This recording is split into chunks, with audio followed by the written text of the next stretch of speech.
बेडकी येथे जमिनी देणाऱ्या आदिवासी प्रकल्पग्रस्तांच्या न्याय हक्कासाठी बेमुदत कामबंद आंदोलन सुरूच राहणार। प्रकल्पग्रस्त आदिवासी शेतकऱ्यांच्या कोणीही वाली नसून कुटुंबातील सदस्यांवर अन्याय।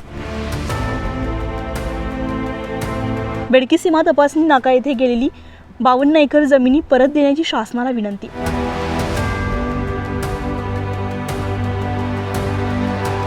नवापूर सीमा तपासणी नाक्याच्या विकासासाठी आदिवासी प्रकल्पग्रस्त शेतकऱ्यांनी 52 एकर जमीन शासनाला दिल्या, परंतु मायबाप शासनानं जमिनीच्या मोबदल्यामध्ये भरघोस मदत तर दिलीच नाही आणि परिवारातील एकाला सद्भाव इंजिनियर कंपनीमध्ये नोकरी देण्यात आली आहे। माननीय जिल्हाधिकारी नंदुरबार यांनी 2014 टोल वसुली करणाऱ्या सद्भाव इंजिनियर कंपनी आता अडाणी कंपनी म्हणून ओळखली जाते, त्यामध्ये करारानुसार नोकरी देण्यात आली असून सद्भाव इंजिनियर कंपनीच्या मॅनेजर यांच्या आडमुठ्या धोरणामुळे प्रकल्पग्रस्त आदिवासी कामगारांच्या कुटुंबांच्या सदस्यांना कामावरून काढून टाकण्यात आले।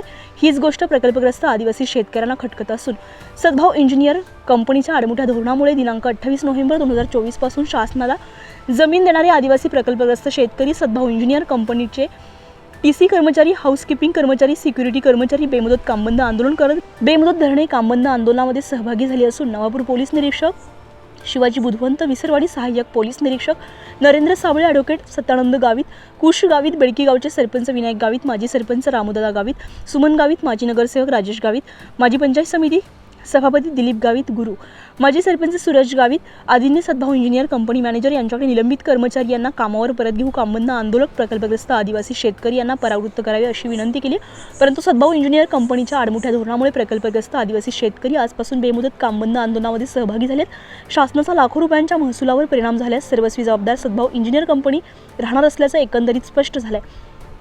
प्रकल्पग्रस्त आदिवासी शेतकरी सय्यद गावित यांनी तर शासनाला सूचना केल्या की आमच्या जमिनी परत द्या, आम्ही कुटुंबासह शेती करून उदरनिर्वाह करण्याची सुतोवाच केली असून अगर आमच्या परिवारातील सदस्यांनाच कंपनी काढत असेल तर मायबाप शासनानं आम्हा प्रकल्पग्रस्त आदिवासी शेतकरी यांची 52 एकर जमीन परत मिळवून द्यावी अशी विनंती मायबाप शासनाला केली आहे। जोपर्यंत अन्यायकारक पद्धतीने काढलेल्या कामगारांना कामावर परत घेत नाही, तसेच HR पॉलिसीनुसार 2,500 रुपये मिळत नाही, नोकरीच्या ठिकाणी मूलभूत सुविधा उपलब्ध होत नाही, प्रशिक्षणाच्या नावाखाली आलेल्या परप्रांतीयांना नोकऱ्या दिल्या परंतु प्रकल्पग्रस्त आदिवासी स्थानिक भूमिपुत्रांना अन्याय केला असून स्थानिक प्रकल्पग्रस्त आदिवासी शेतकऱ्यांच्या मुलांना नोकऱ्या देण्यात येत नाही, तोपर्यंत बेमुदत कामबंद आंदोलन सुरूच राहणार असल्याचं एकंदरीत दिसून येते।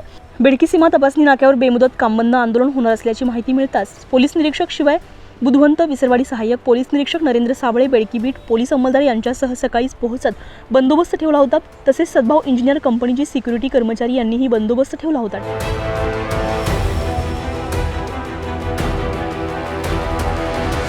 सैयद दुलजी गावित महले बिनवारसी जमीन होद्या पुछावगार ली लेती ग्राम पंचायत ठोरावन इनका शेतकरी हमें लेता कोणती कंपनी? सद्भाव कंपनी आणि लिहिले तो आणि पोयरा लाखे नोकरिया जाऊन नोकरिया देण्या ते नोकरी मागिले दी जमीन गईत आई ही जमीन परत कोई मागिले नारो आणि खेती कोणारो है असं हा कंपनी जाई नेला जाय 11-13 वर है ये 13 वर है माँ जमिनी पैसा वसूल गया जे देणारी सरकार येते आम्ही याला लेली जमीन देणार नाही यार लोडात लेणारो आणि मग एकूच पोयरो है आणि याला नोकरी काढी टाकता आणि आम्हा काय खाजे।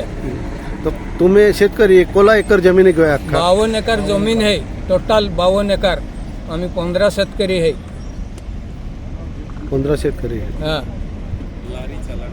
आणि लारी चाला डाके आणि होमाल्या कमको एला का अभा कायदो है का आम्ही जमीन दिन आम्हाला होमाली काढता का आम्हा काय कोजे आम्ही ना मी या पोयराला नोकरी वेले ताव सुद्धा मग उठणार नाही, काम बंद आंदोलन होणार आहे। बंद आंदोलन शासनाला विनंती आहे आम्हा उठणार नाही, भोले आम्ही जीव जातो रोज चाली आम्हा केच जाणार जीवा। आणि या करारानुसार 130 जणांना नोकरी देणार होते, नोकरी दिली आम्ही मान्य करतो, पण आप बताएंगे सर कि आप 10-12 हज़ार में आप अपना गुजारा कर सकते हैं? इस जमाने में कर सकते सर? आप नहीं कर सकते, ठीक है। आप ये कबूल कर रहे हैं? नहीं, तो जैसे डिपेंड करता है। मैं आपको बता रहा हूँ जैसे कि जब से स्टार्ट हुआ है ना सर, ये लोग इतने कम पैसे में काम कर रहे हैं सर यहाँ पे, और इनका जो जीने का सहारा था ये जमीन आपने ले ली है बोले, तो यहाँ इंफ्रास्ट्रक्चर हो गया सर। हमारी छोटी सी मांग पिछली बार की थी हमने कि कुछ। 24 लाईव्ह महाराष्ट्र न्यूजसाठी पंकज आहिरे, नवापूर।